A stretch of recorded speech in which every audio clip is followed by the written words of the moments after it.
I thought we were friends.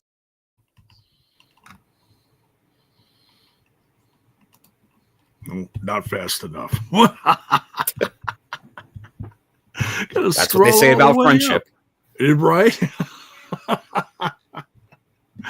Welcome back, everyone, to Total Nonstop Impact Talk for Impact fans, right here on the YouTube and the Twitch and wherever you get your podcast audio worldwide. To my left, you're right. We got Front Row Bill in the house. How you doing? Hello, J-Bone. Good to be here. Good to be with the TNI fam on this Thursday for another episode of Impact. Oh yeah, and we got to thank the TNI fam right off the top, because I noticed when I popped in here, the good Dr. Gerbs put in a big super chat to donate congrats to Decay on their title retention and condolences to TNA and how alumni and trauma film star Monique Dupree Thomas on the loss of her brother Candyman Tony Todd. Out tonight, we'll catch the replay.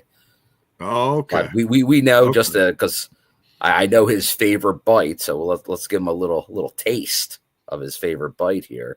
It's a classic. It's from the Asylum era. We got this guy again. Almost the opposite. It goes very well with I Thought We Were Friends. Very fitting tonight. It is. Oh, we got to thank Ray Line. Cheering the bits. Always thankful, brother. Thank you. So, yeah. And all of our, and thanks to our members on the YouTube. And obviously, you can also, there's still membership on the Twitch as well, which you can still get, I believe, free with your Amazon Prime if you're not already subscribed to one. So definitely take advantage of that. Get those emotes in there and all that. Good fun. But I do, before we get too much into the show, J-Bone, Terrence Sullivan, a man after my own with questions like this, hard-hitting questions to start the show. Hard-hitting. Titanium Bill, your thoughts on Nic Nemeth no showing TNA Saturday tapings? Now, that's interesting because I said right here on the TNI show, if you have the world title, you should pretty much be at all the shows. Now, he's been at every loop, so I'll give a little caveat there. So it isn't like he missed, which we'll get into with another individual that did miss that loop, and he's on the cover for a reason. But Nick was there, and I'll say he did a lot the night he was there. Because of how they film, it can fall into a place where somebody can do everything they needed for a weekend in one day. So it's more if they missed an entire loop. Like if our world champion no-showed a taping, that would be an issue. As long as they're there for at least part of it, and also like do a lot while they're there to cover that time frame, not a big deal. I'm cool with that. But I will call that out if that's an issue. Because I said that beforehand, because that I'm not going to say that hasn't happened in the past with some people on the roster. So that's something I'm not a fan of the, like, obviously we've seen that in other companies, where someone with a title you might not ever see on the show. And that's something where obviously now that you're playing the bigger crowds, you want to make sure you have the people that are coming to see for the most part. Yeah. Yeah. So, okay, just out of curiosity, so he missed the day of the tapings because of an indie. What indie was it? I'd have to look it up. I know it was in Virginia. I'm not like familiar with it. I think it was kind of like a smaller indie promotion that kind of like, because that's the thing. Nick will work like a smaller indie, like where they kind of bring him in to kind of like get on the map, like bring people in from their surrounding area, which I get. It makes a lot of sense. And obviously going from North Carolina to Virginia, not crazy travel wise. So I'm sure it made a lot of, and I'm sure this is all in conjunction with TNA. Obviously, they're working around sure. each other's schedule to make it happen. But I'm Right. sure, like I said, I know for a fact he did a lot of work while he was in North Carolina to then be able to do that. Oh, yeah. But it is something to keep tabs on, especially, like I said, when you get into this other stuff. Like if you see people not showing up, but we see it. Like we see people come and go where they're on the roster page, but yet people don't even know if they're on the roster because we haven't seen them in so long. And then they're in a loop of tapings. But if you're in the main event scene or things like that, that's another story. Right. Right. And we kind of saw that, an example of that today. And we'll get into that. The tease. Yeah. Yeah. So, before we get too crazy, are you saying it's time for news? I think, yeah. Before we get too lost in the sauce, yeah. Don't want to get lost in that sauce, especially around turkey trot time. Little gravy sauce. Ooh. But we got the one, the only J-Bones News. Jiminy Christmas. And now, the only place where you can get the most up-to-date, hard-hitting facts about wrestling with J-Bone and his news. Searching for my fake wrestling news. Hard hitting. All right. Hard hitting. Just like, hey, the guy you're going to be talking about, the featured player, he's hard hitting. Yeah. This one, this one came out of nowhere. It's out of nowhere. So here's a funny little story first. So out of the blue, I get a message from Mir Deesum. And he goes, I thought we were friends.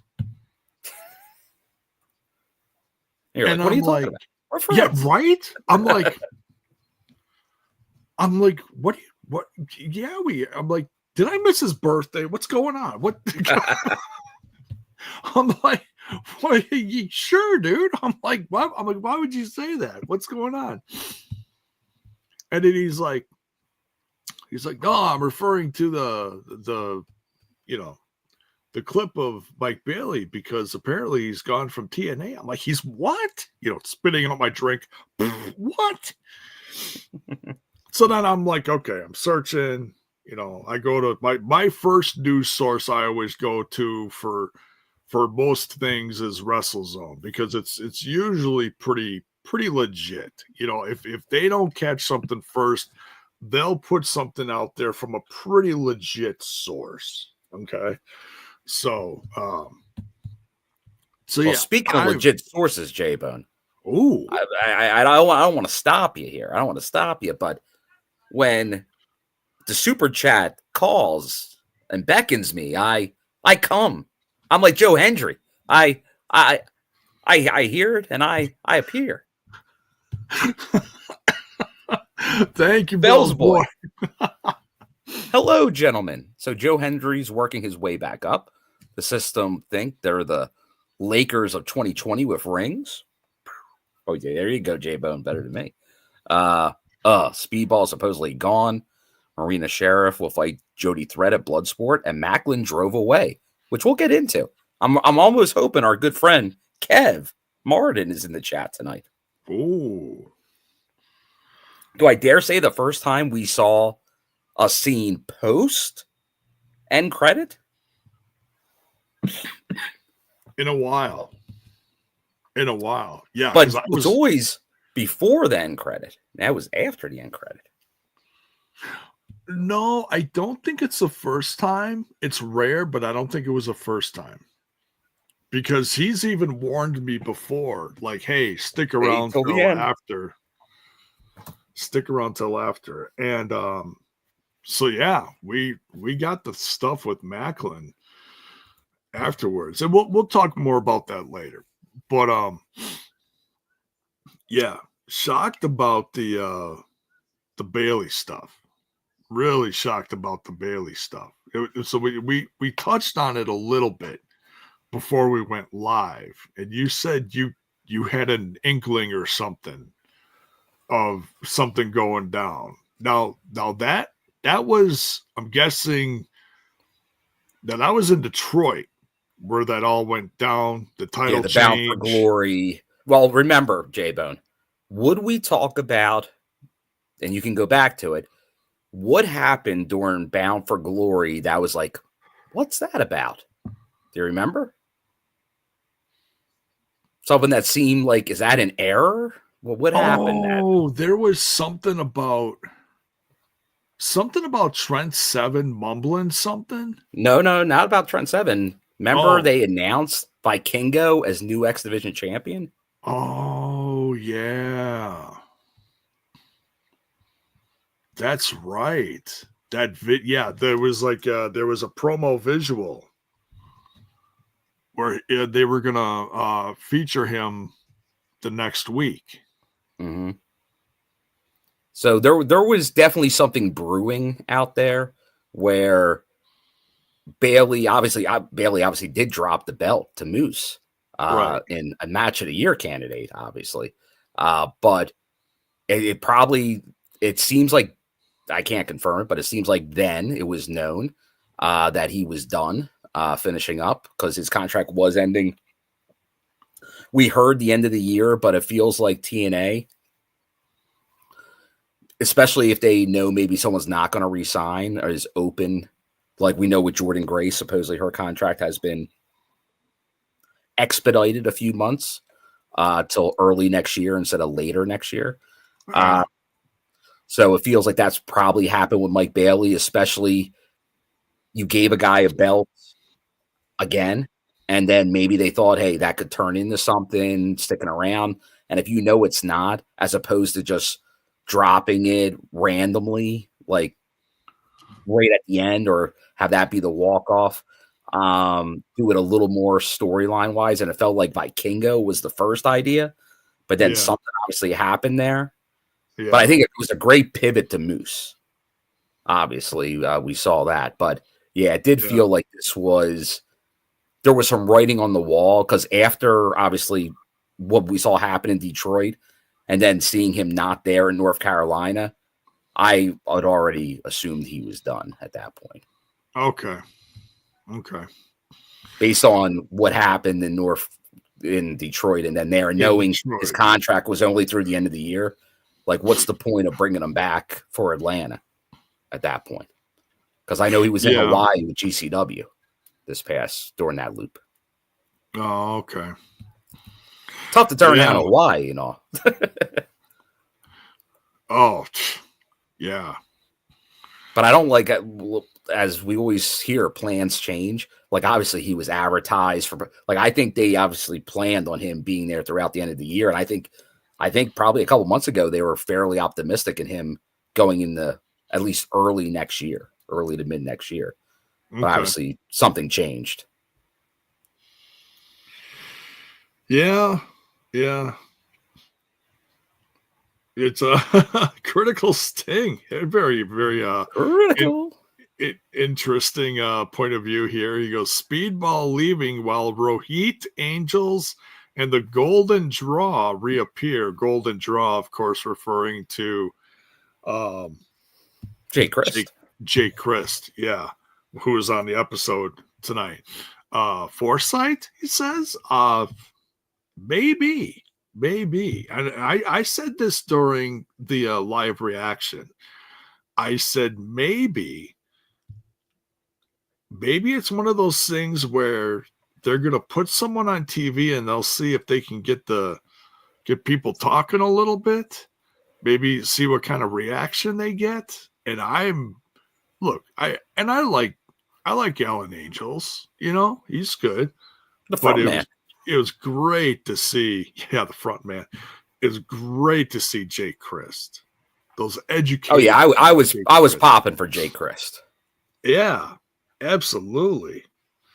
And he wasn't overly heelish. Like, he didn't go bonkers. Like, Alan Angels took that.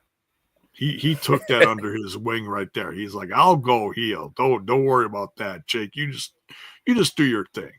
I think the most heelish thing Jake did in that match was he grabbed someone's feet when they hit the ropes. But anyways, getting ahead of ourselves. So yeah, shocked about the Bailey news. Really shocked. Certainly a spot on the roster is open now, you know. Now, and we know things can always change, like we saw with Trey Miguel. But I know it's already being widely reported.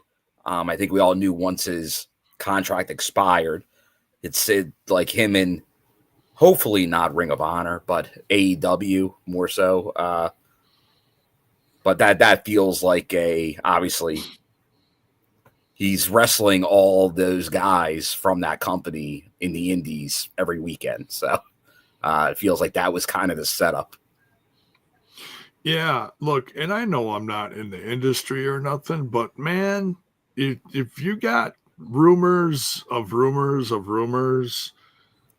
shows being canceled because of low attendance, shakeups in the company, something negative going on, would that really make you want to sign with them?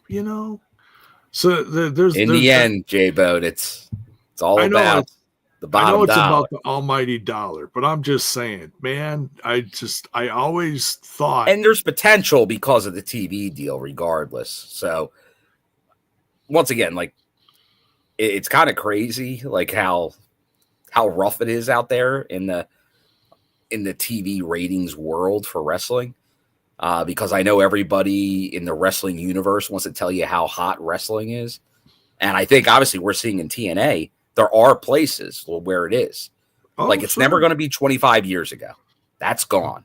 No. Wave goodbye to the Attitude Era. It's not coming back.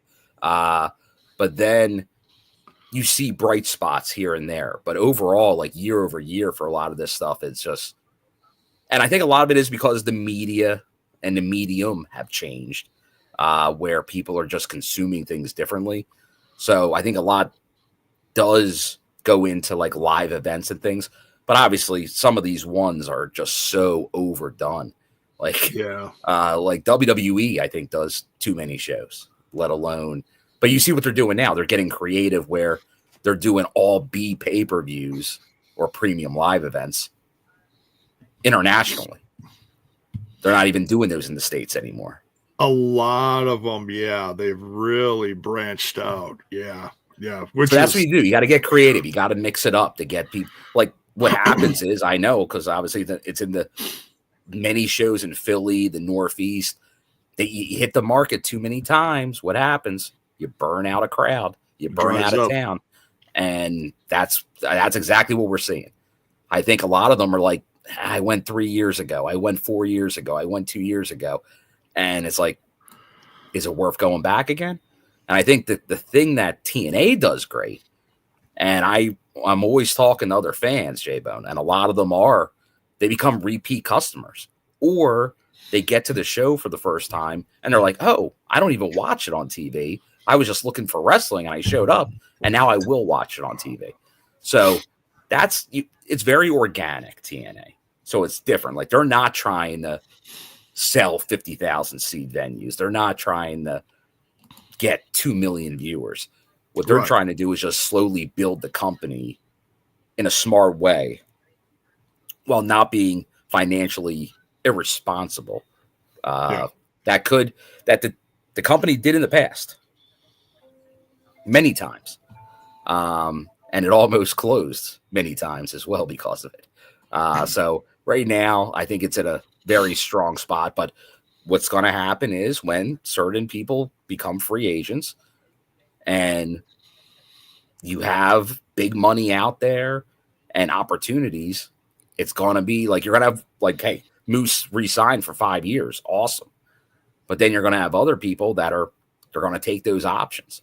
Especially if there's a hard press on them. So kudos to a lot of the members of the roster that have stuck it out and like say, hey, I want to have a place to be creative and show what I can do. And it's not always all about the dollar. It's about the opportunity to really be an artist and a performer. But once again, no, still wishing well to any member of the roster that goes on. Hopefully obviously they're working with WWE, with NXT and all, but that's a different way of kind of going. So regardless, but once again, I think we saw the writing on the wall for a while. I think there's probably one or two other members of the roster that we've seen this writing on the wall, and it won't be a surprise. Right. We won't get sidetracked, but there's obviously some other contracts coming up over the course of the next year, and I don't think we'll be really surprised at any of this. Right. And there's we do have some match announcements for Turning Point. We should get into Turning that. Point. Turning Point's coming up in a few weeks. But before I get into that, I do want to mention now I didn't have time to watch this, but I do want to check this out because you know I like to talk about local talents, especially legendary local talents. And I got to bring up this guy. If you guys watched Explosion this week, Explosion, you saw one of them versus. I think I know where you're going.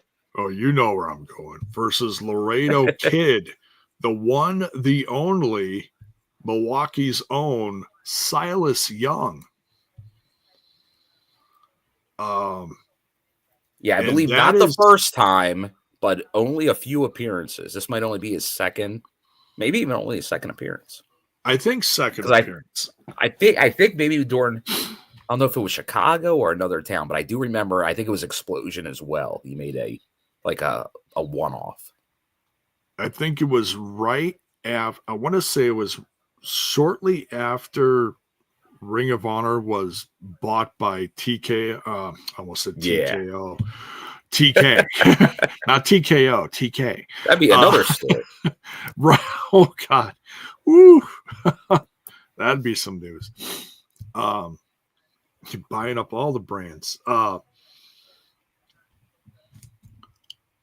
yeah, good to see Silas Young back on the brand of TNA. I honestly think that's a veteran they could hire, for a year or two and make something out of, Is he world champion material? I don't know. I would leave that to someone else's opinion. I just know that he's damn good in the ring. He's also responsible for helping train some other locals as well, like someone else that we've talked about on the show before from time to time when we've seen him is Cal Hero, responsible for his path he was sent on before he was going down to OVW.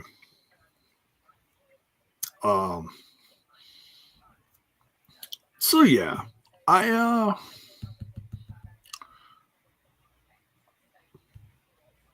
he's the last real man, J-Bud. He is. I did love his run in Ring of Honor. I feel like his feud with was it Jay Lethal? I think it was Jay Lethal. They had a really good feud. Jay Lethal's an amazing talent as well. So seeing those two tear it up. All right. But yeah, here's we go to the events page. We go to the Turning Point card. So of course we got the main event, which I'm really excited about. This one kind of came out of nowhere. I'm not complaining at all though. Nic Nemeth versus Eddie Edwards. Very excited for that. We also announced today on the show, or tonight, on TNA Impact, the TNA Knockouts World Championship is going to be on the line. Now, first of all, next week, it's a preview of next week. We got Masha Slamovich versus the System's Lish Edwards. So whoever wins that one, and Jordan Grace kind of has a feeling who's going to win that one. I gotta say, I probably would agree with that feeling. As I think many others. It's a strong opinion. A strong opinion. I'll tell you about a strong opinion. Oh boy, J-Bo. Bell's boy here again. He with the super chat. He's not messing around today. He has a question. I have a question, please. Okay. Do you both see any of the recent WWE releases coming to TNA? Thanks, and have a good show. Would you like to chime in first, J-Bone? Are you aware of the releases? Let me go over to the matches real quick, and then we'll dive right into Go ahead. Okay? Go ahead. Because I don't want to. There's not many more left. No. It's a short list.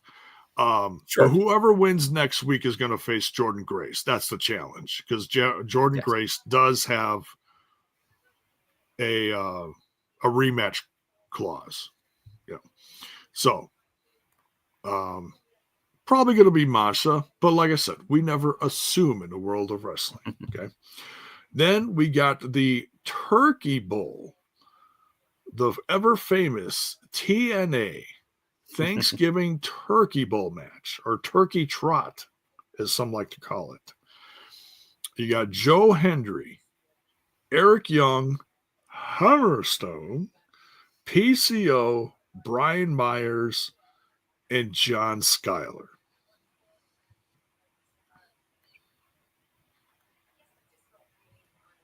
And now, so whoever loses that match, whoever gets pinned has to wear the turkey suit. Correct? That's how that usually goes. Gobble. Yeah. I can look at that list and I can, like you said, you never want to assume. But I'm like, I might have a feeling. You might have a feeling? I might have a feeling. Let us know in the chat. Who do you think is going to wear the turkey? Gobble, gobble. Do you still believe in Joe Hendry? So that's the first thing you got to ask yourself. You think a Joe Hendry turkey? I don't. If TikTok didn't exist, I would say yes. But a lot's happened over the course of the last year, so you never know. You never know. All right, now let's dive back into this super chat from Bell's Boy. Thank you, by the way, Bell's Boy. Thank you so much. 2 times tonight. You knocked it out of the park. Thank you so much. We really 2 times. Appreciate it. And sound off in the chat. Here, Bonus Boy says, I want to see Samantha Day Martin, a.k.a. Indy Hartwell. Okay, I did not know that was her real name. Thank you. Now we do, I guess. Go full circle at some point. Bring the creepy bastard back. Terrence Sullivan says John Schuyler is going to be the jive turkey. He ain't no jive turkey. Well put, Terrence. Well put. All right. So the list is not as long as other lists in the past as far as these releases.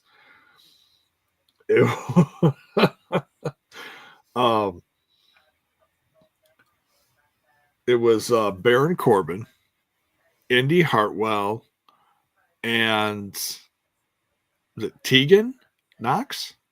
Tegan Knox, yes. Tegan Knox. sadly, Tegan Knox, but before she went to WWE, she had all the momentum in the world coming over from the UK. And she was, I believe she was trained by Finn Balor. Don't quote me on that, but I know I think she had some similar training partners, as others did in that line. But she has just been plagued with injury after injury after injury. That very bad luck with injuries. Now, hey, there was a time, remember? Chris Sabin, Super Sabin, Steamy, Hail Sabin. He was hurt a lot. But now he's at the top of his game. So sometimes if you're kind of past that, and a lot of it was kind of bad luck.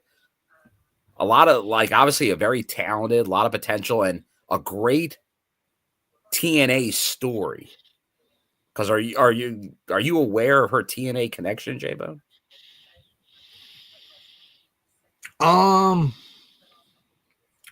Not off the top of my head. It might have been something I've heard of before, but it's not ringing a bell. There's footage of her interviewed, I think, by SoCal Val, backstage, very young, as I think it was during, I don't know if it was in the UK or one of the UK tours, but she had kind of a little thing that I think she kind of talked about she's training to be a wrestler and all that. Yeah, that'd be something, a nice little thing, just like with Chris Bey having the title and saying he wanted to be in TNA one day when they were young.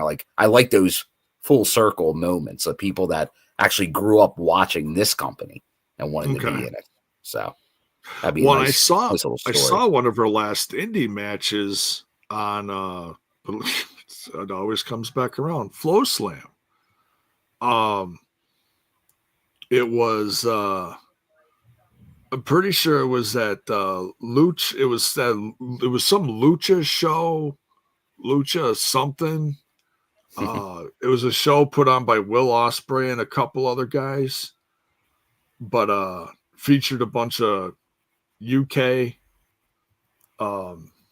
people, and I can't remember who was all on it, but man, it was a great UK indie show, and I think it was one of her last ones. Yeah, Sabin pushing 40 with 3 torn ACLs. Don't make sense. And he's doing amazing. Sometimes. You never know, man. Sometimes you recover better. You never know. It's crazy. You look at physically how he looked back then compared to now. He doesn't even look like the same guy. No. He looks like credit to all these people. You look at it. You look at Jordan Grace. You look at someone like Sabin. These people transform themselves. Totally. That's just a kudos. Totally, dude. Putting in the work. Yeah. Dixon Duel. Yeah, there you go, Bell's boy. But it's honestly, out of all of them, I could see Baron Corbin coming in and just becoming a big time heel.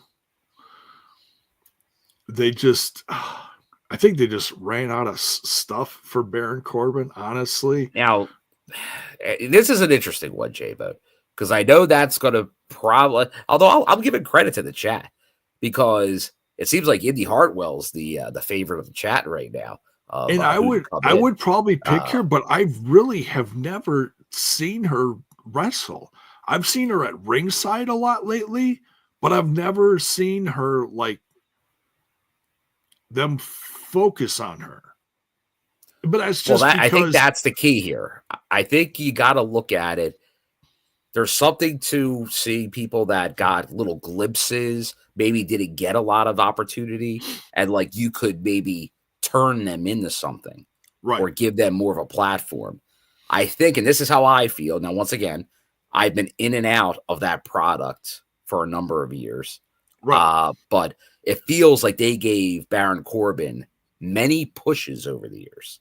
Some very high leverage pushes. Yeah. And now that's not obviously all his fault when they don't pan out. Obviously you can have as we like to say, the start and stopping of pushes. But there were opportunities that were not capitalized on. So if that's going to be like someone like a big investment type of thing, I don't know if that's your best thing. Cause I don't know if that, like a Nic Nemeth is a draw. The Hardys are a draw. I'm not sure if Corbin's a draw. Like it could be someone that's worth giving a shot to and could take advantage of it. But it feels, and I don't like to give comparisons a lot, but let's not forget Aaron Rex. Or you may remember him as Damian Sandow. Oh, yeah. It just feels like that to me. Someone is like, oh yeah, going to get them, give them a big push, and realized very soon that wasn't going to work. No, I'm trying to remember what TNA did. Well, you got to remember though that was a completely different company back then. That was. Yeah, but a guy like that, I'm sure he had some say over his character. I'm not going to blame the total creative on the company then. A guy like that was, I think, kind of had a lot of say in what he was doing. Because that was a guy I would have put to the moon. That's why. Well, I think that's the type of guy that everyone thought, oh, that guy's going to be main event all day, every day. That guy's going to be TNA champ. That did not go well. No, they threw lipstick on him, and hey, not that there's anything wrong with that, but they just I don't know what the hell they did with him. I was like, this is what you're doing with him, really? Why? No, he's. But no. I'll say this. I'll give another TNA connection, although it happened in WWE. But with Baron Corbin, I know like one of the hot topics this week was Kurt Angle actually like kind of speaking out about his being released, and like that was his last match. The last match of Kurt Angle's career is against Baron Corbin, putting him over. Yeah, and it's like. And if that's not telling you like you're getting a push, like if you beat maybe the best technical wrestler, the guy's a gold medalist with a broken freaking neck, and that's the you get the final win on that guy. Yeah, like they had, but hey, we've seen crazier things happen. Remember Drew Galloway, who was the golden child, but then it wasn't working out, came to TNA and became a main event player. He did. Back up north. Yeah. Like he did it. He did it. Like that happens. But I could see it. Like I could see it with Drew. Right now, I don't see it with Corbin as much. But maybe, like I said, I think it's just because he's been around a while up there. But like the guy we see right there, like Nic Nemeth there, that's a guy you saw. He was there a long time, obviously, a real long time. But you could always see the potential of Nick. Yeah, because he was always putting on great matches. Right. They just weren't pushing him. I was a fan of his for years. And yeah, he had a couple concussions. And then they were just like, I guess he's done. Really? That's it? That's no more pushes for the guy. Just make it good matches for other people. Oh, really? That pissed me off so bad for years. But I feel like they were trying way too hard with a guy like Baron Corbin. Baron Corbin, I look at he finds the right gimmick, could be fantastic. I just don't know if he ever found the right gimmick. And I think his original gimmick was his best gimmick. Right. When he was just the badass. Yeah, like that was his best gimmick. They tried to do all these other things, and none of them work. Like comedy stuff ain't working. Oh, Happy Corbin. Oh no, now we're gonna put him that ain't on working. a corner, and we're gonna make him look homeless. Yeah, that's gonna draw. Like I said, flies, J-Bone. Exactly. They're trying way too hard with a guy like him.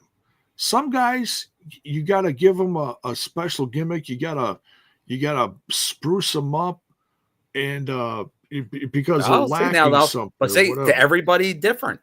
Terrence Sullivan broke Corbin ruled. He liked the broke Corbin. Oh, see, the only broke I go with is Broken Matt. That's the only broke I do. You're right. It ain't Broken Matt. It's not. You could delete broken Corbin. But no, just bring Corbin in, keep it simple, make him a badass again. I'm not saying you got to put a biker vest on him or whatever, but just keep it simple. No, like if he came in once again, not in the main event, but like upper mid card, teased in the main event, maybe. Do you know what I could see him doing? And I was a big fan of this guy too. Morrissey. Like obviously he's not as big as W. Morrissey, but he could do a similar, that type of character is what I see. They did great stuff with it. Yeah. Oh, I thought they presented him awesome. If he stuck around, he may have been the man. He may have the title right now. Oh, absolutely. They were building him right. He would have been like the next Kevin Nash type character. Yes. You know? I'm with you, Jay. And giant. I'll tell you. A lot of charisma. And I got word. Give him a word. The man himself agrees with you. Which one's Jay? Of course. Even though he doesn't know who I am. I'll take it. Who? But yeah, and I'm wishing the best for Tegan Knox. I'm wishing the best for all of them. Indy Hartwell.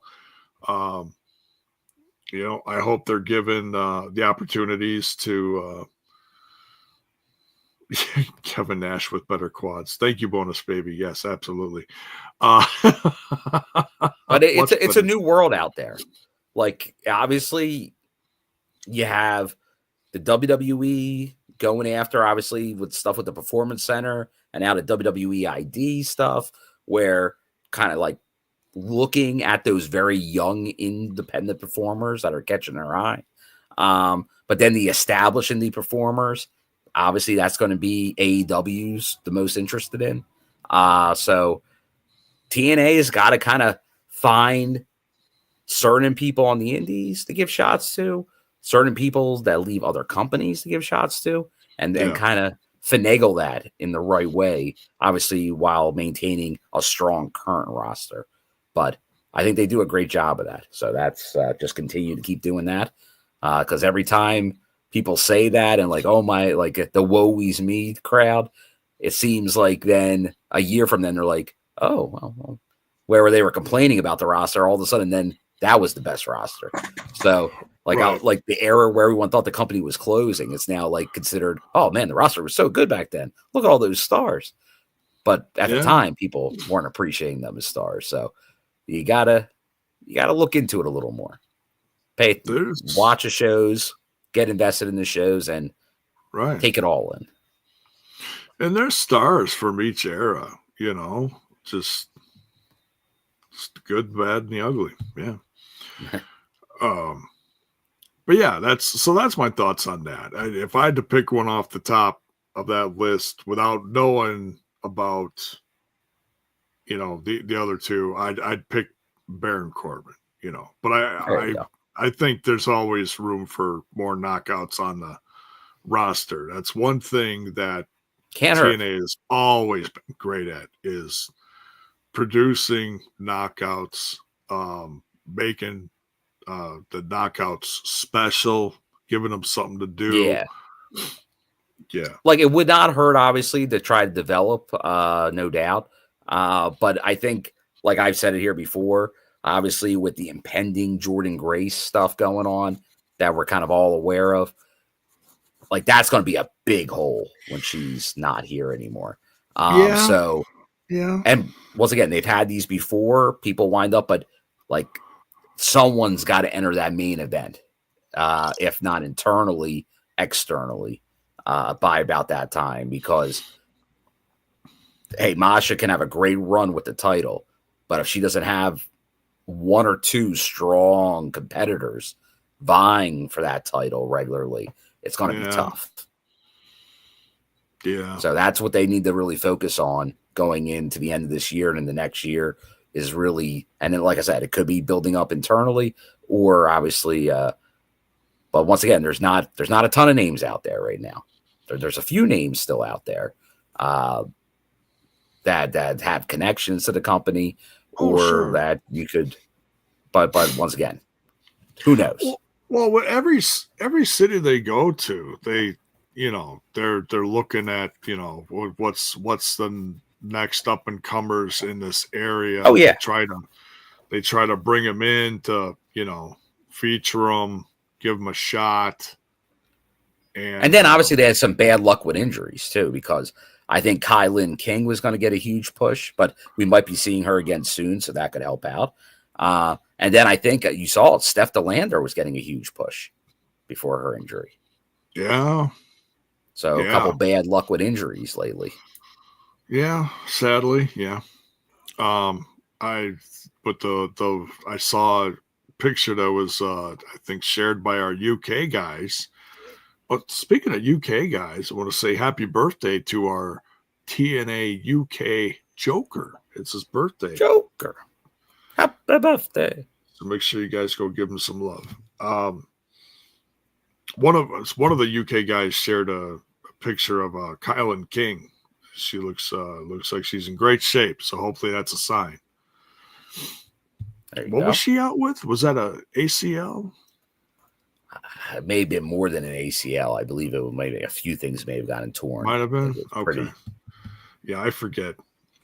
But hopefully, hopefully end of the year, maybe next spring, summer, who knows, but I know TNA's, keeping that roster spot open for her. That's great. Great to see. Let's see what else. So we got a turning point coming up. What else is happening? Oh, some stuff on the website. Tickets for Genesis pay-per-view on sale January. Or excuse me. The pay-per-view is January 19th. Let me click on the article here. They're talking about Genesis Power Slam front row ticket package with lots of features here. You can go to the article to read all the stuff. I'm trying to see when it's supposed to go on sale. Pre-sale for the 3 Texas shows starts this Wednesday, November 13th, 9 a.m. Central. And the Generals tomorrow. Okay. Oh, that was yesterday. Yes. It's old news. It's already old news. It's Old already news. sold out. No, I don't know.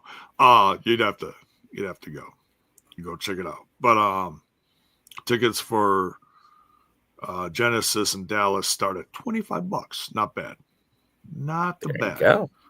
The Not titanium package, a little more pricey. Starting out here at $5.99.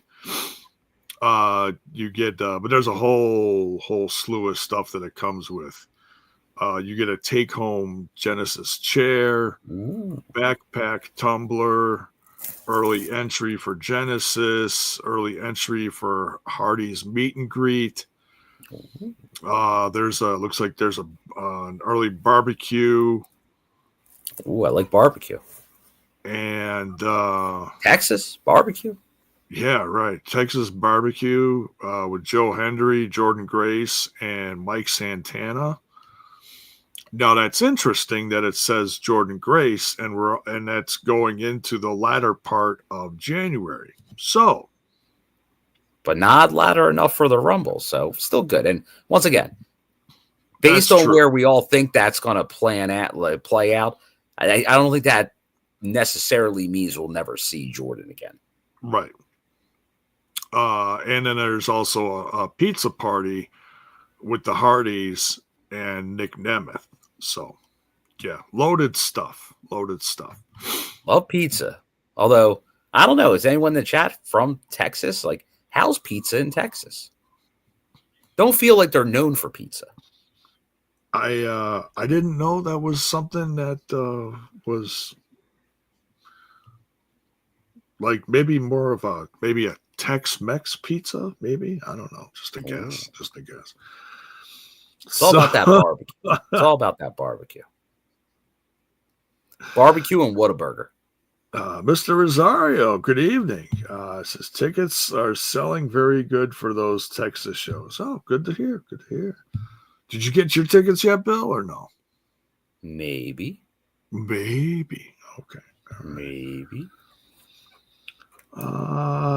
Patson Wrestling 101 says, what's up, fellas? What are we talking about tonight? We are always talking about TNA here on TNI, Total Nonstop Impact. It's our weekly. And we're about to start talking about the review. We are, seeing as we're almost an hour into this. Unless you got anything else. I don't got anything else. For news, if anything other news-wise pops up, we can talk about it. Well, you know what? I think we should, once again, promote everything, all the places you can go to support Chris Bey. There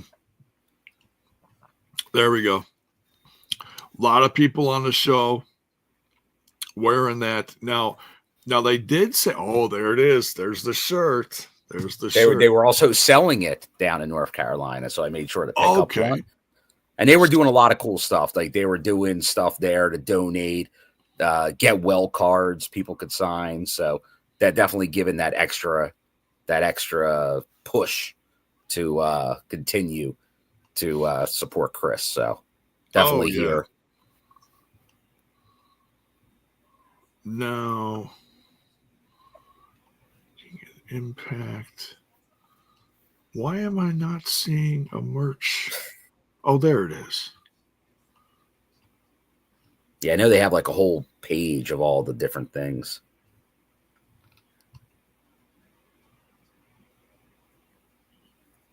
All right, so there are some new shirts on TNA Wrestling. What's interesting, there is no more link for the pro wrestling tees. That's interesting. So maybe they're not working with pro wrestling tees anymore? I'd be kind of surprised. I thought I saw it like earlier today, them still promoting it, but yeah, maybe I'm wrong. Still featuring Mustafa Ali shirts. All right. We got PCO and stuff. We got the knockout shirt, Jordan Grace, Zaya Brookside, Suplexa Stigma, Hardy shirt. There's another Hardy shirt. Oh, here. J-Bone, go to, because you're on the shop, right? Yeah. Here, use this link instead. They actually have a whole section on their website dedicated. Oh, does it go? Oh, okay. Oh, goes to. I sent you the link. Okay, I see it. So there's the ABC shirt, the We Love Bay shirt. Oh, it's okay. So it is. It does. The link does go to Pro Wrestling Tees. It's okay.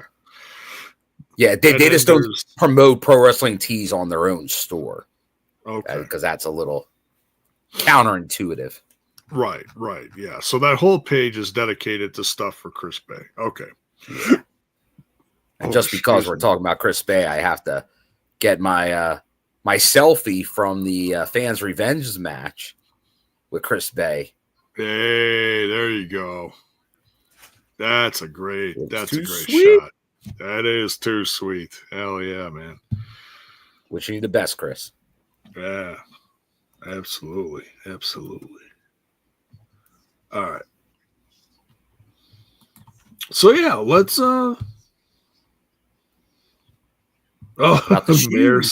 Mayor Newsom says, the system have a ring waiting for you, Bill?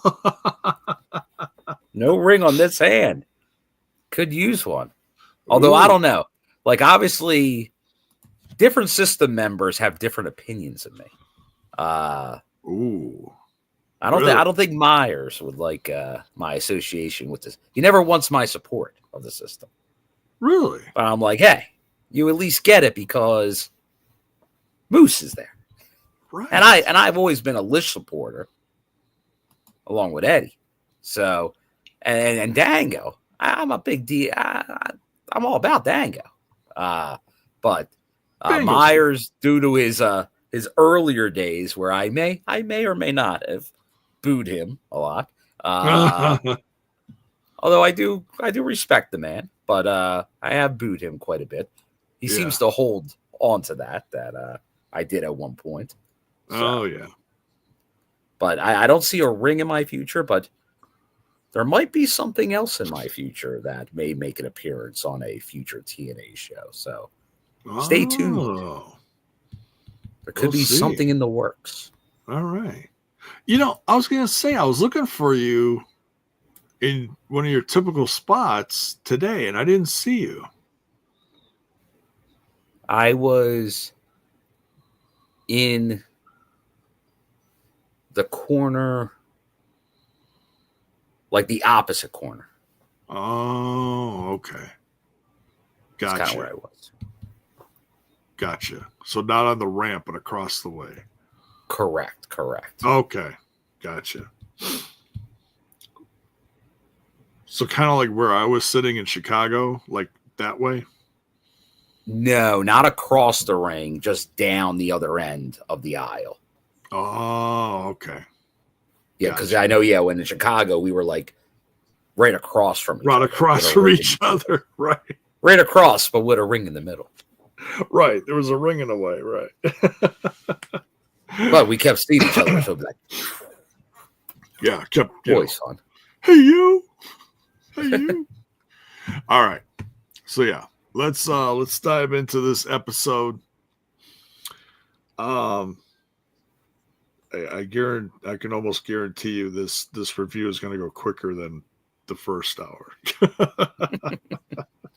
But, you know, it was still, and that's not a knock on the episode. It just really flowed quickly. So, all right. So we're starting out hot here with KC Navarro versus Mike Santana. First thing I had to talk about during the live reaction was AJ Francis in his pink shorts. I'm like, yeah, I'm like he's catching the whole pink wave with the KC Navarro with his pink hair, and he's got the pink tights, he's got the pink armbands. AJ Francis is they're a team. Yeah.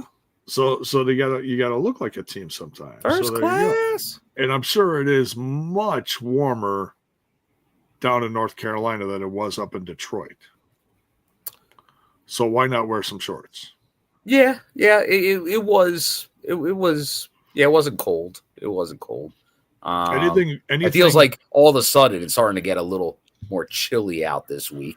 But it was because it was still like, even where I am, it was warm up until like a week and a half ago. Oh yeah. Yeah, definitely. Definitely. I have to go with the long sleeves again soon. Who knows? Oh yeah. But we'll see, because after, like, now they're in the Carolinas and then Georgia, so they usually do, like, they did Florida a lot in December in the past. Like, they normally are smart, and during the winter go south. The bird theory. Right. Well, I think it's easier to get a crowd during certain kinds of weather. You know? Oh, yeah. People are wanting to go out more as opposed to, no, I'm not leaving my house. And that's for anything, concerts, anything. So yeah, KC Navarro versus Santana. What'd you think, man? I enjoyed it. I thought KC was pretty good in this match. I think he had a nice showing with Santana, but obviously Santana's on a roll right now, where he's going to be tough to beat. And you see, like, he's making the comments about going after the world title. It definitely feels that way, that he's getting there.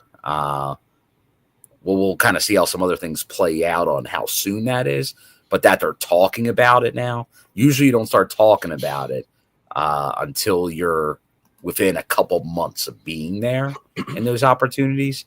So could that be Texas? I feel like Mike Santana around Texas in January is going to be possibly going after a belt in that vicinity of Genesis, the live show, somewhere in that vicinity. That or somewhere in his own neck of the woods would be a major Could be if they go back up to New York Yeah. or something, Northeast. Yeah. I Definitely. feel there will be probably a big show in New York next year. So that could be it. If it's a Rebellion, the show that never happened in New York, maybe it does this year. So that could be the big thing, promoted as his like coming home party. I could see that happen. Yeah, it'd be big because it seems like all the promos is from, it's either about himself or where he's from. Yeah, the neighborhood. Yep. Right.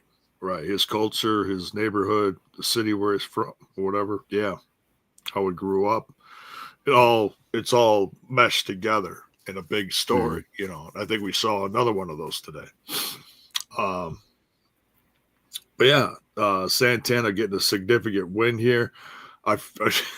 Man, Casey's tough. I was so scared for a while. I was like, man, what does Santana got to do to this kid? But He just kept bouncing back up. it is not that Casey didn't get any offense in. He did, but Santana really let him have it. He really did. Good match though. Good match.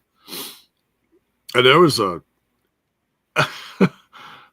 time when he nailed KC Navarro with that drop kick to the outside of the ring. Woof. Brutal. Woof. Woof, yeah. So next then we had Gia Miller talking backstage to the Nemeth brothers. Nic Nemeth getting ready to fight Brian Myers and Ryan Nemeth.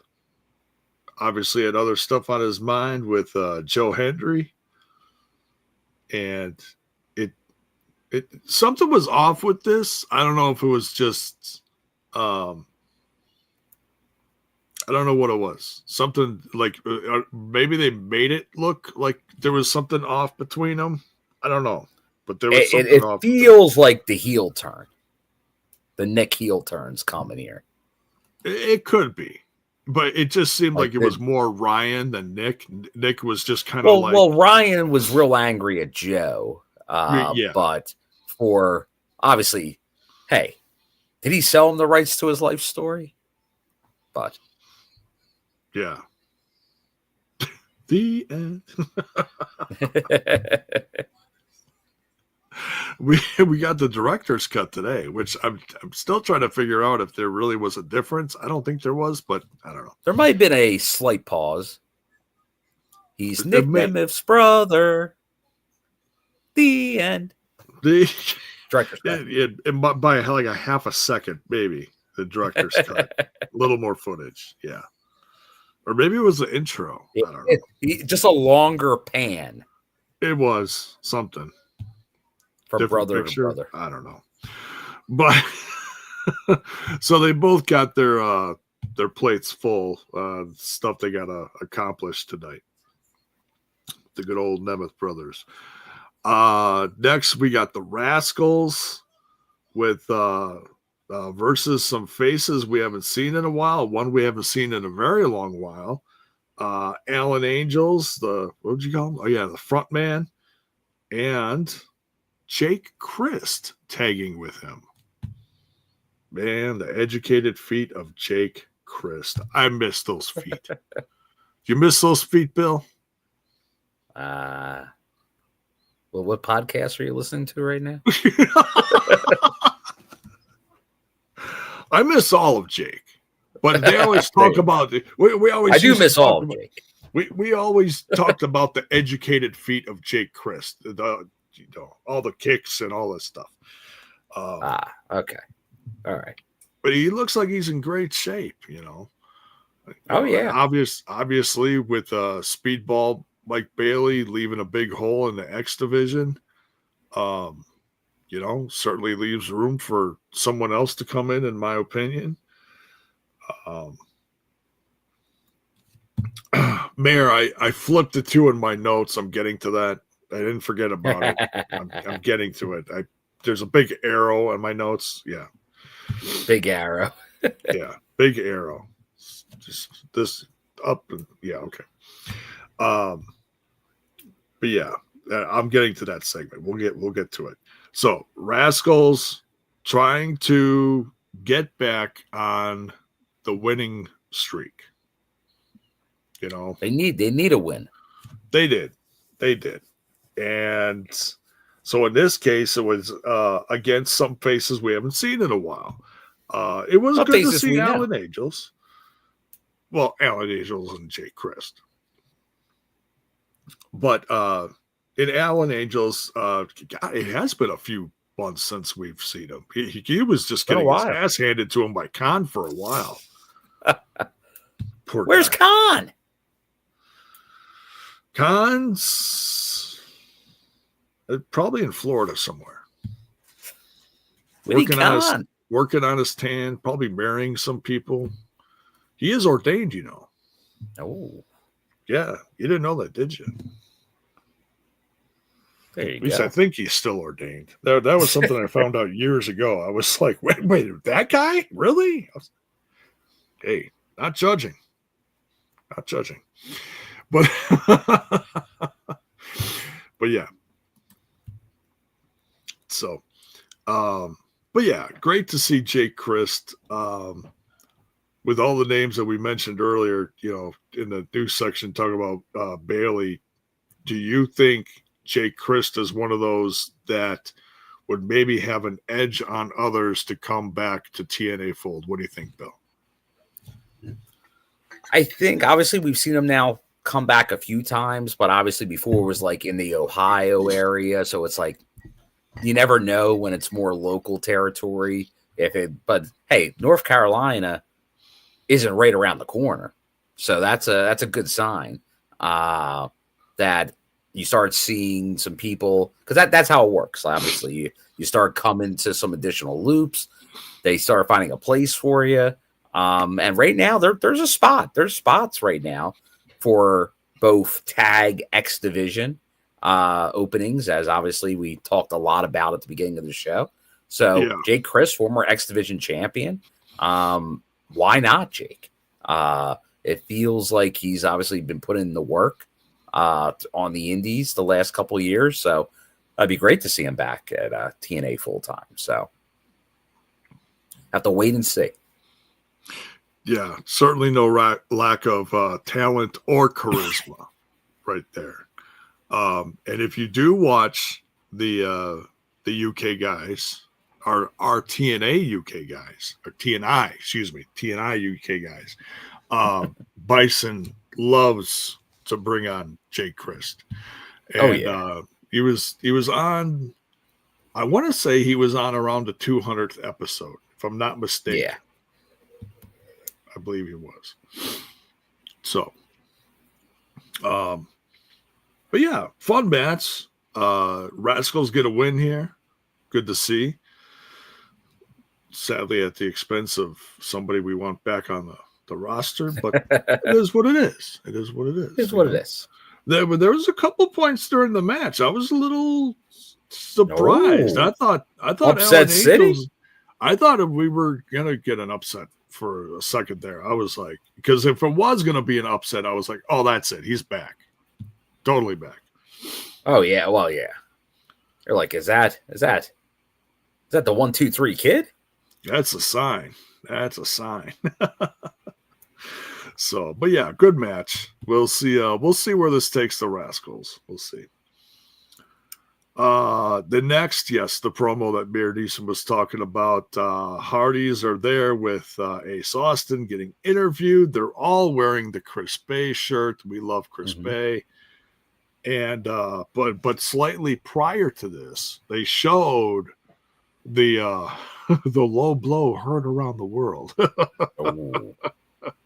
from Trent 7, the downfall of Speedball, Mike Bailey. That's It's not right at all.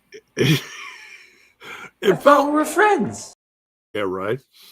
It felt like the way they showed this, that Trent came back from that right after or right before this interview is kind of how they shot it.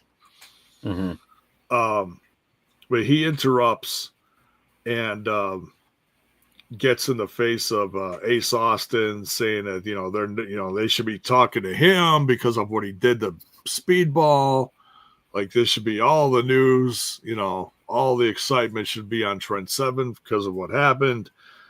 But then, out of nowhere, this brawl ensues. It escalates quite quickly. And all of a sudden, we've got Jake something and Alexander Hammerstone beating on the Hardys as well. Whoa. So I was like, oh, okay. Is that a match? Is that a match for Turning Point? We got some odd bedfellows there. Okay.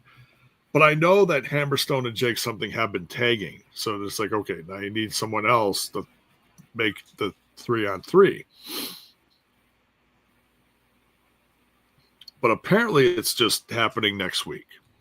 Yes, at the end of the night when they previewed next week, they talked about it. Right.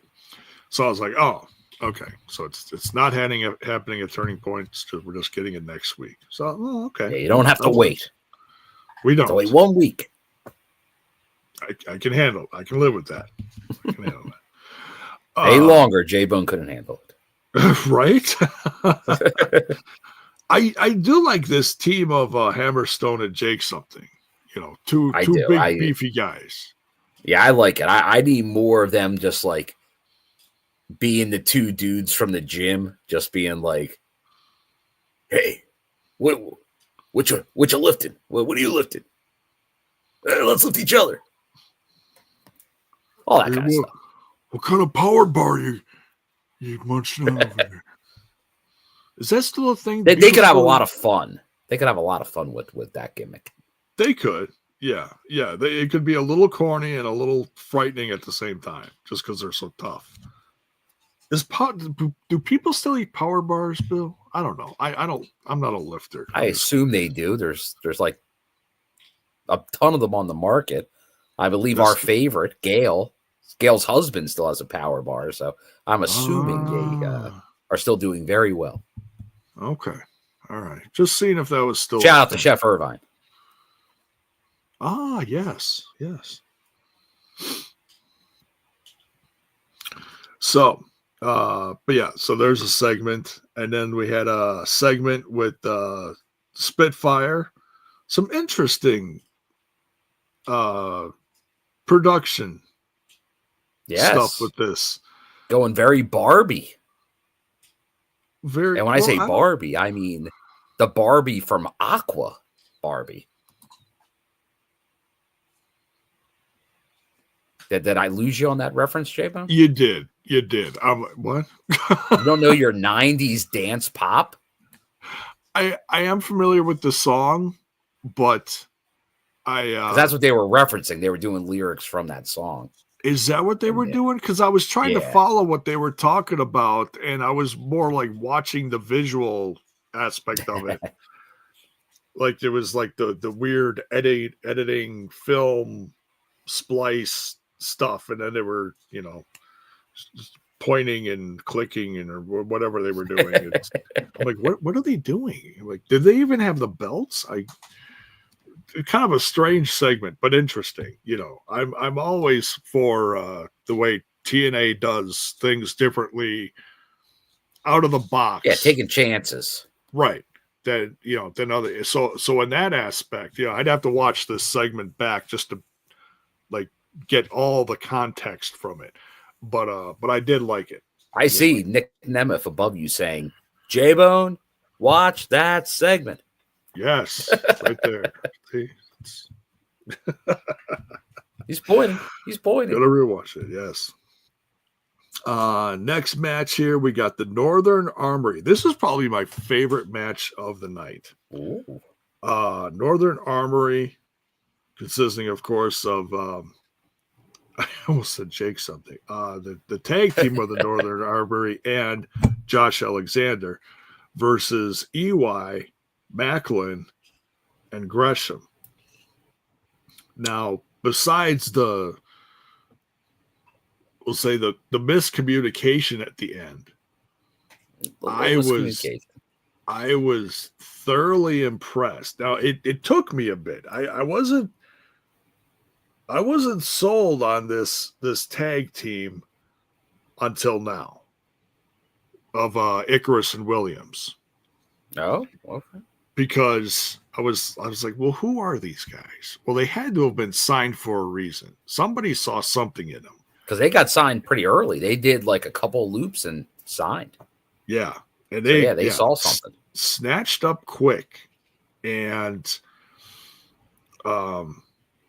so, Josh probably heard of them, saw some stuff, passed it on to company people. That's my guess, is I would think how it would happen. And, then the whole wanting to take him under the wing, it just expands the whole heel aspect, how are you going to gain power? How are you going to become a more believable heel? You put people underneath you, help them grow. It's a great way to do it. It's simple. It's heel 101-ish, honestly. Heel 101.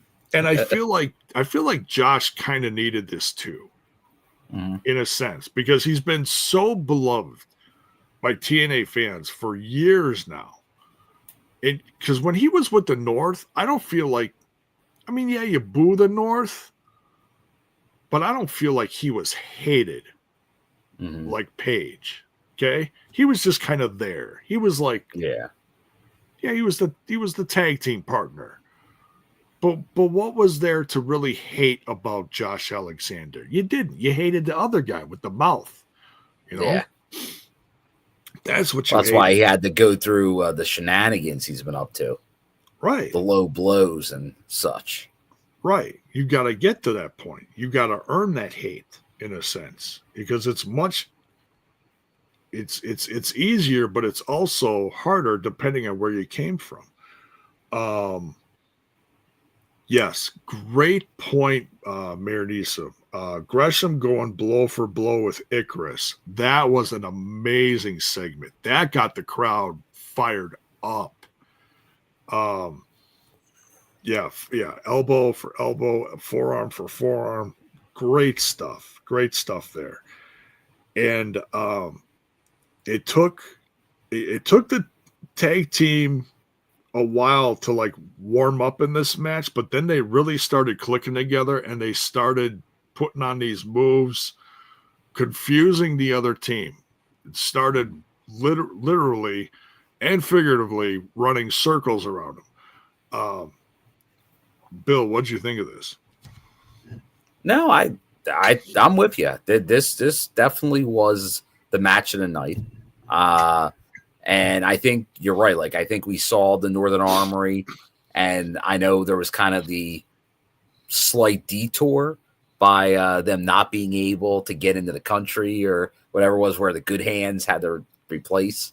Something was going on. We don't know. Yeah, something was going on. So it kind of got slowed back. So now seeing them get this big win over obviously 3 big names in the company, that self-destructed a little bit on their end because Maclin just gets so angry with Josh Alexander that he couldn't control himself there. He was a little bit of a hothead. But we'll get into maybe he realized he's a hothead. He needs to cool off, and that's what we see at the end of the show. But but here, that was, he was too much of a hothead, cost the team. Josh Alexander's able to take advantage of it with the Northern Armory, and obviously they get the win. But obviously establishing the Northern Armory as more of a force here in TNA. Yeah, it absolutely needed this. And I think I can't be the only one that opened up their eyes. It opened up their eyes to like how good this tag team really is, with or without Josh Alexander. But then you put in that the leadership, focus factor from and Josh Alexander. Watch that, they're a tag team, but they could also be in the X division too. So obviously, when we're talking about stuff like that, don't sleep on Sinner and Saint in the Northern Armory. Right, exactly. But yeah, this Gresham trying to like step in between EY and Maclin at the end there. Miscommunication. Maclin, like I said in the live reaction, I'm like, man, Macklin's just a hothead. Like, look out. Like, one little flub and he'll turn on you like that. Oh, so madness. That's where we get to the end of the show, but we'll talk about that more when we get there. Give our thoughts on that. Promo here from Kaz showing off his trophy, the Gauntlet trophy, which also has a matching scarf. Amazingly, I mean, talking about being an icon of fashion. He's got the scarf on. The trophy has the scarf. It's all polished up. But who steps in the light of the camera here? Rhino. War Machine Rhino. Oh, War Machine, right. So obviously Kaz not a fan of the footage that was shown last week. Yes, a little callback to the segment there of him getting gore. Yeah, Rhino had gored Kaz at the end of that, whereas at first the big distraction from it almost looks like a comeback of Mustafa Ali. Yeah, the red hair. So if you don't see this is a throwback or whatever, if you don't see that, I thought somebody was coming back to the show. I was like, wow, this is out of nowhere. Oh wait, this isn't live. This is something from the past. But yeah, so the ending segment of all that is Rhino coming in, goring Kaz. So yeah, it's interesting how that was lined up, and then this happened. So, but these two are going to face off next week. So next week, but don't forget, Rhino swore. Oh, Kaz, his virgin ears. Jeez. Earmuffs. Where's Bravo when you need him? Yeah, jeez. Somebody better have a talk with that Rhino. I didn't know rhinos were, so known for cursing. Didn't know that. Thought it was more kangaroos than rhinos. But anyways. Let's see. Next we got Ryan Nemeth versus Joe Hendry. Ooh. Say his name. Different look for Ryan Nemeth here. Yeah, not looking as much like his brother. Right. He's dark hair. He lost. He went back to his. Dare I say, he went back to his roots. last time I saw him with dark hair was when he used to be an interviewer in Florida Championship Wrestling. This goes back. Whoa. This goes way back. For those of you that don't know, he was in what is now the pre-TV version of what then became the brand as we know it today, NXT, run by the late, great Dusty Rhodes down in Florida.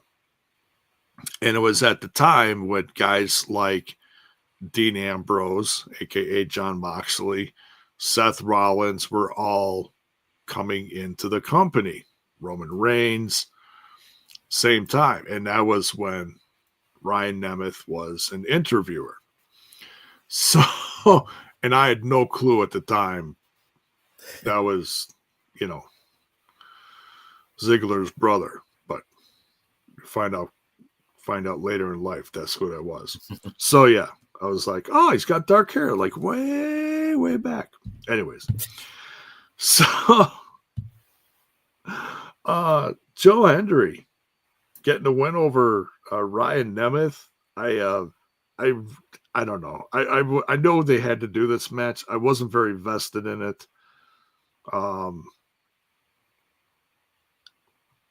Something just off on this one for me. But what do you think, Bill?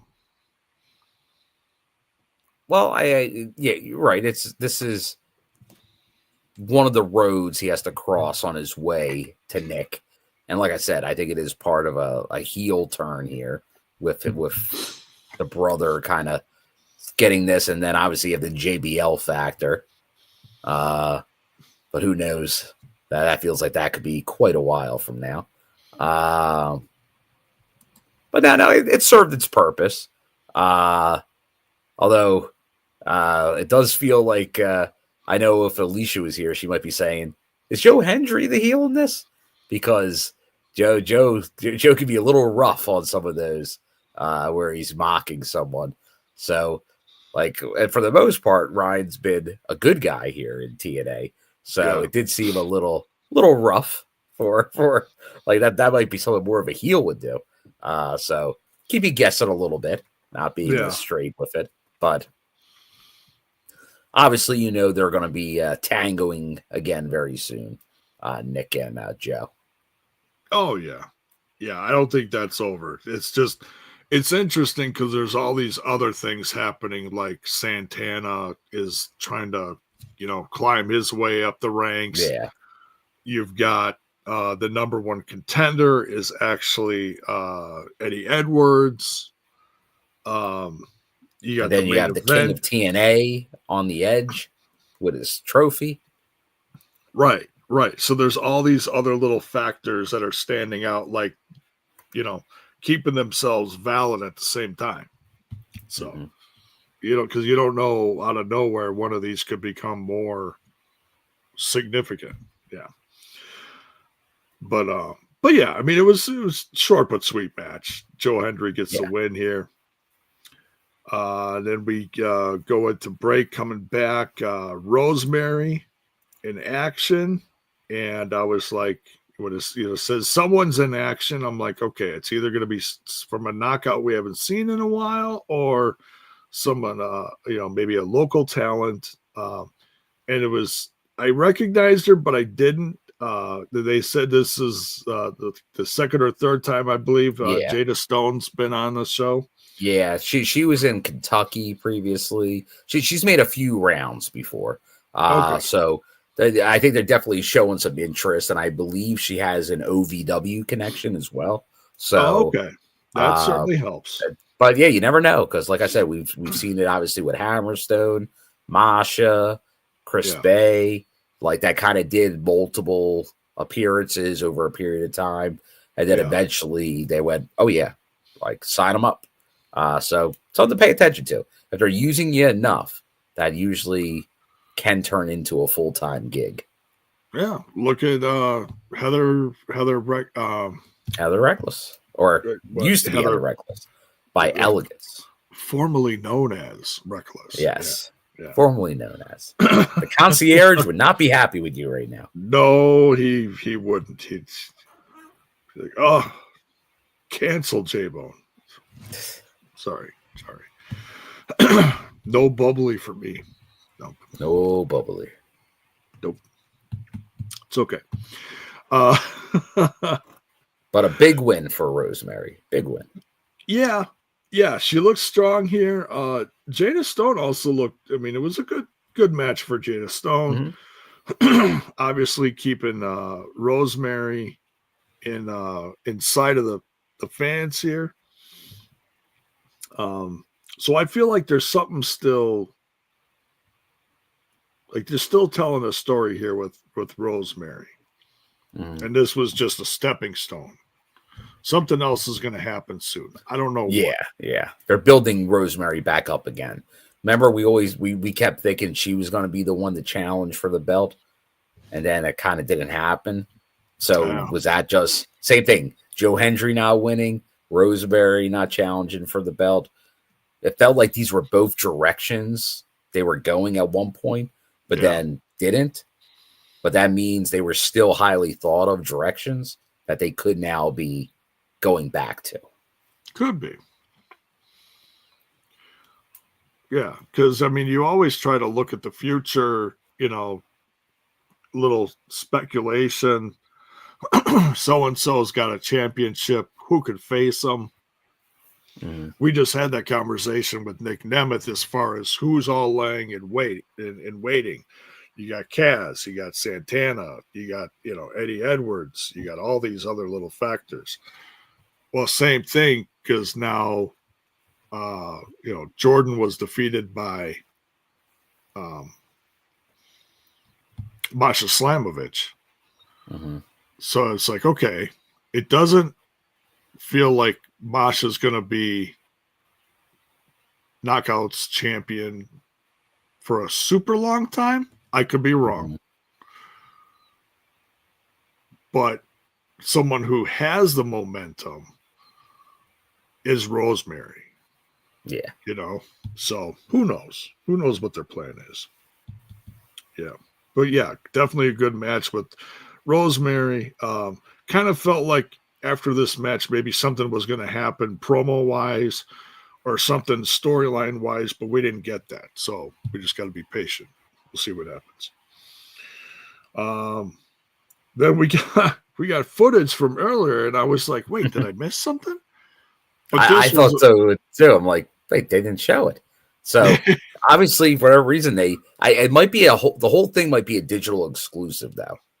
I think somebody said. I think it may have aired. It may be online. Yeah, it's definitely on their YouTube channel. It's the ring ceremony. It's called the ring ceremony. I saw it. I saw it somewhere. So the highlights. We get the highlights of the ring ceremony. Absolutely. One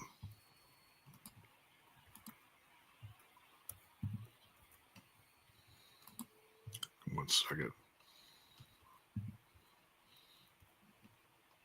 And what a ring it is. Yeah, they didn't get real super close up on the rings. I don't know if they're going to. I was kind of like, man, where do they get these? I'm thinking, they got them all out of the, the quarter machines at the convenience store. Quarter machines.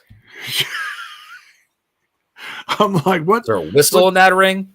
Yeah. That's actually the base of a ring pop. It's. No, I'm kidding. No, it's cool. So it's like they may not all have championships, but they all got rings. So it's kind of like it gives them they're united, They're united. The united front. Yeah. They're all on the same page. They're all family. They all got rings. Kind of this literally just popped in my head. Didn't Main Event Mafia do something similar? Didn't they all have rings or something? Am I like just Am I imagining this, or I could have sworn they had something where they all put their fists together and they all had rings. They all had something. I think you're right. You're right. They had something. Yeah, I think you're right. I'm pretty sure that happened because they definitely had the. They did do the thing with the fists. Like they definitely did that. Love the main event mafia. My wife is showing her age. The classic DC cartoon. She goes like the Power Twins. Who put the rings together in form of a waterfall. I don't know what the hell. You remember the cartoon? They put the rings together and pow, they became something in form of.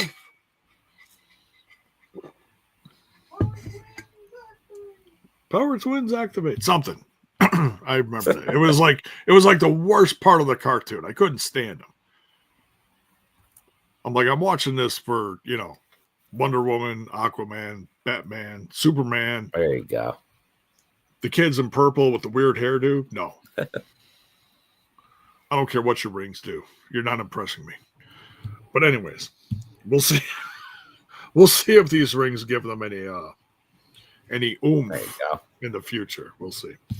So first we got to see, because this goes into obviously Masha coming out to go after Lish. Right. Yeah, that leads into Lish is out there. Will the ring help her against Masha? Oof, I don't know. Maybe Tasha Steelz will. I don't know about the ring. Oh. Although, it almost seemed like Tasha Steelz didn't want nothing to do with Jordan Grace either. Might be a smart move on her part. Right. It's that's probably from lessons learned in the past. Yes. Very smart. Very smart. Knockouts getting knocked out. You learn after a while. But yeah, so that is part of one of the matches we're getting next week is Lish is challenging Masha Slamovich, and whoever wins that match is going to face Jordan Grace, like we said, at Turning Point. So we don't want to assume, but we'll see. But we'll see where that goes. Yeah.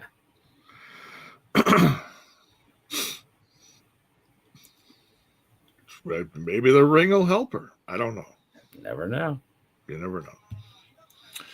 But then that leads us to the main event.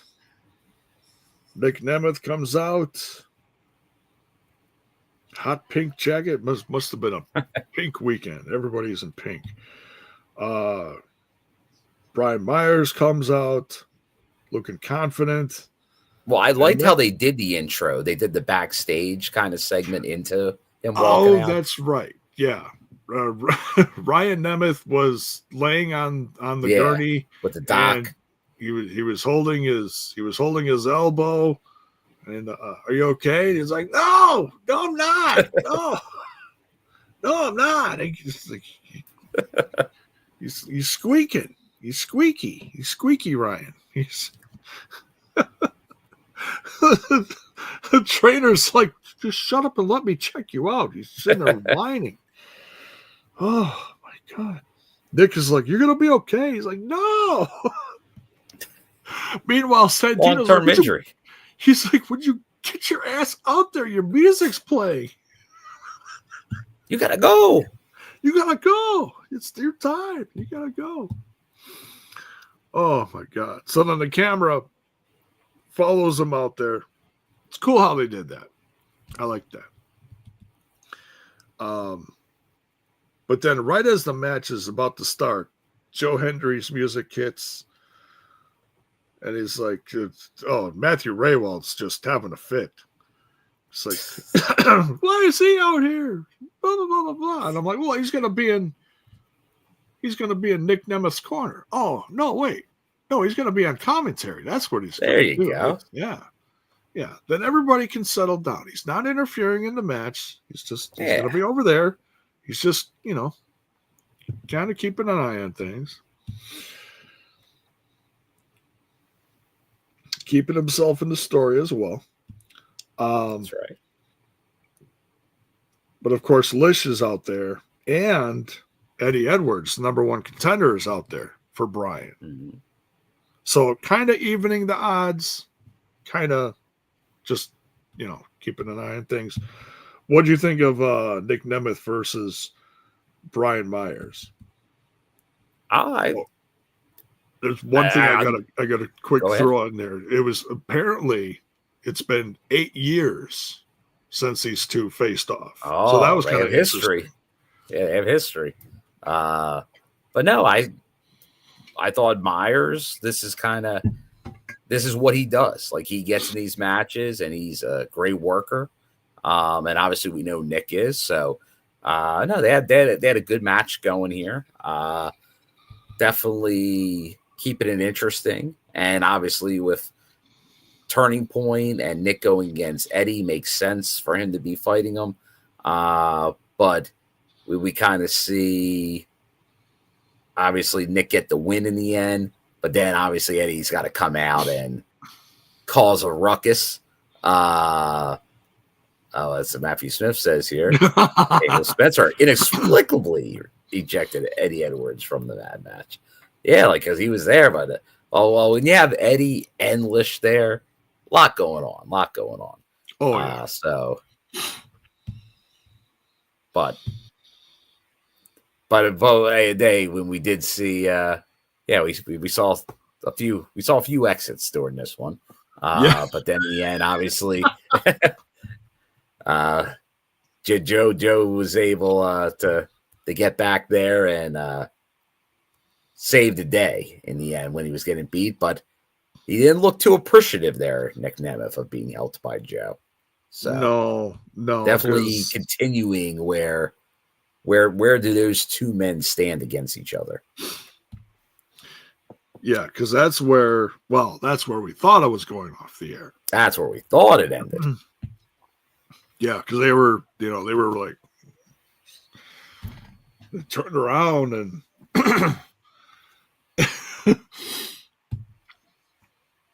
Joe Hendry just about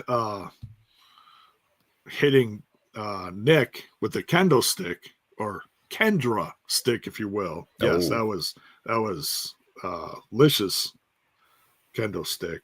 Yes, Mayor. Joe Hendry carrying Alisha on his shoulder. Yes, that was priceless. Yeah, because he put his headset down. He's like, that's enough of this. No. He just picks her up and takes her off. Oh, what a riot. Yeah. So then Eddie Edwards attacks. Brian's attacking Nic Nemeth. Those 2-on-1. Joe runs back out there. Kendo stick flying. Helping out Nick. Nick turns around. Hey! Almost super kicks Joe. And Joe almost accidentally hits him with the kendo stick, and Joe settled him down. He's like, no, I'm out here to help you. It's okay. And that they didn't come to blows. Yeah. Cooler heads prevailed for now. Then we roll the credits. And then all of a sudden I'm like, well, that's a show. And all of a sudden, next breath. Not so fast. We see Maclin. She's walking, and there's some kind of like sad going down the road country music playing. I'm like, oh, this is interesting. He's driving. Just driving. What's going on here? Yeah. He gets in the truck and he starts driving. And he's looking like he's contemplating life. And that's it. To be continued. And it's like, huh. Yeah, where's this going? So last we saw was it was, what I was talking about. It's like Maclin's a hothead at the end of this match, lack of communication, ends up getting, hit by same tag partner, mistake. Gresham's trying to keep the peace, and EY's like, so done with this. And Maclin's all turning red, seeing red. So, yeah, what does this mean for Maclin, Bill? Don't know. I think it means a push. But where is it? I almost think, and I have nothing to base it on, J-Bo. Okay. But could he be driving, as in maybe the next guy to show up at NXT? Oh. Maybe he's doing some kind of program where he's driving, he's going somewhere. Maybe he's playing part in this storyline partnership. I don't know, but I'm interested because I know a lot of people want to see more of Maclin get kind of the push that stalled out before when he was champion. So I'm looking forward to it. Just like I'm looking forward to seeing our good friend David Penzer in the chat. Good evening, David. Good to see you. Mr. Penzer, what is up? Maris is going back to the military? I don't think so. Probably not. Bonus Baby's paying attention to the crowd. Seeing the dude walking around with the big thing of cotton candy for sale. Did you snag any? I did not snag any cotton candy, but they definitely had the cotton candy, the snow cones. Like it had that asylum feel to it, like a fairground. Nice. That's cool. J-Bo would have been all in that cotton candy. Oh, I love me some. As long Pure as it's sugar. not like, as long as it's not $10 cotton candy, I'll give you some cotton candy. What did you think? Now this looked like a fairly good sized place. What kind of place was this? Because it seems like they've been trying to go for slightly bigger venues, and I feel like it's paying off. Mm-hmm. What venue was this? I'd say like it was a bigger venue. They probably set it up for, because you got to remember, this was not a live show. Right. It was not a pay-per-view Impact Plus special, and those are the ones that get the biggest crowds. For a taping, I think you can you're still in that upwards of 1,000 people type venues. Now this one could have fit more because you could have put when you were looking at those bleachers on the other side, like you do at some other venues, but it was just the one side. So, but it was still set up. It was a decent amount of people. Okay. Yeah. Like it has the potential, but from what I was hearing there, I think that because that's a long time building there. That I believe NWA had all ran over the years. But I think that building, for what I heard, might not be around in the next few years. It sounds like they might be doing some more work around that area, like bringing some stuff, I guess, to downtown and some other stuff into that area. Okay. I thought asked about the crowd. I thought the crowd was loud. I think it's one of those kind of areas in North Carolina where you're like an hour and a half or so, I think, from Raleigh, and then obviously much further from Charlotte.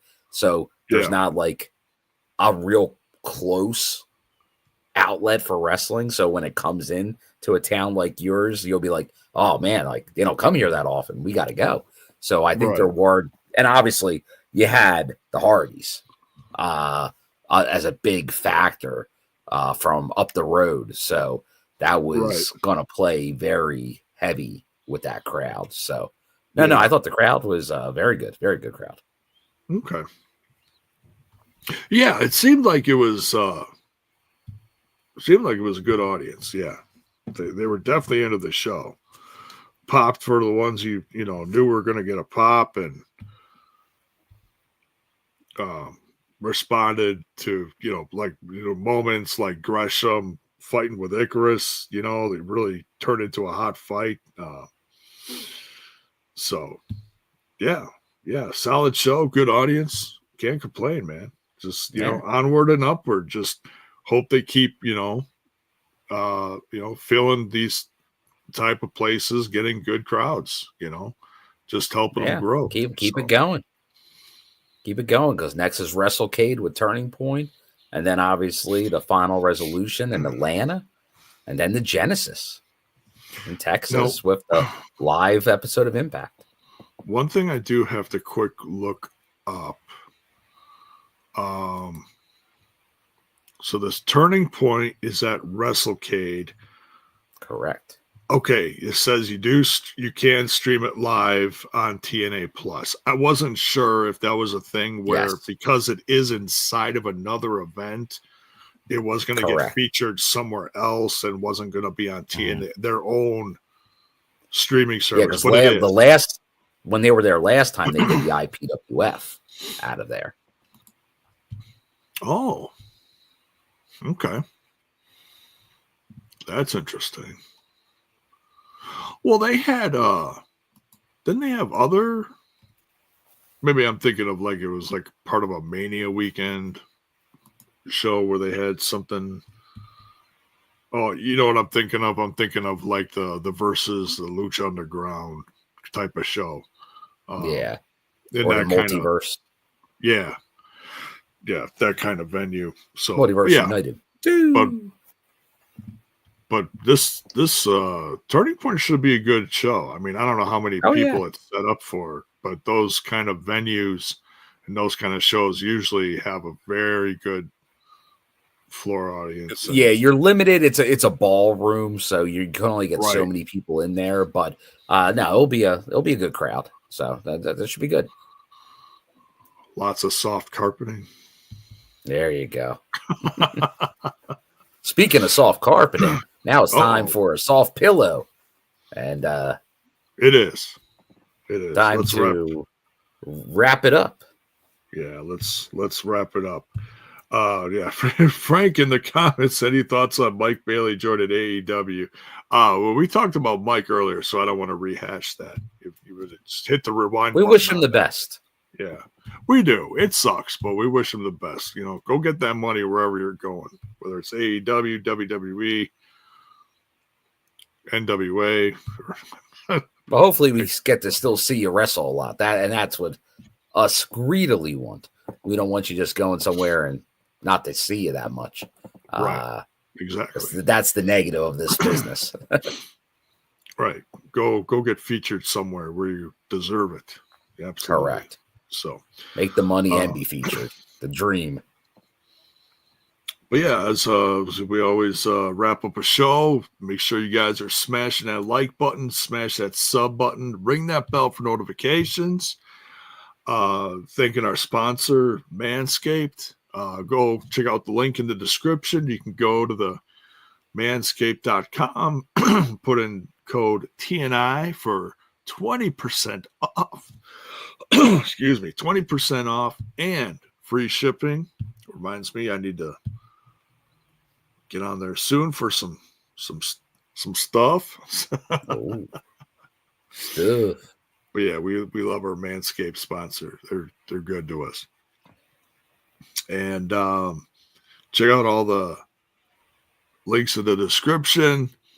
The Chris Bey GoFundMe. We're gonna just keep it in there for a while. I don't know how long, but that's not like, life's gonna change in a week. No, this is long term. So keep it in there. We'll keep reminding you of it. If you can share it, donate, whatever. There's lots of different ways. Go to TNAWrestling.com. They got a whole page, different things you can do to help Chris Bey and his we'll just say his future, with life and everything. So, any last thoughts, Bill?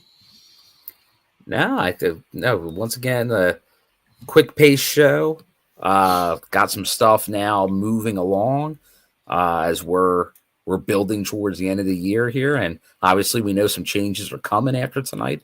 with some news breaking, but I'll be interested to see how things fall into place as we get through these next couple months and in the 2025 right around the corner. So looking forward to it.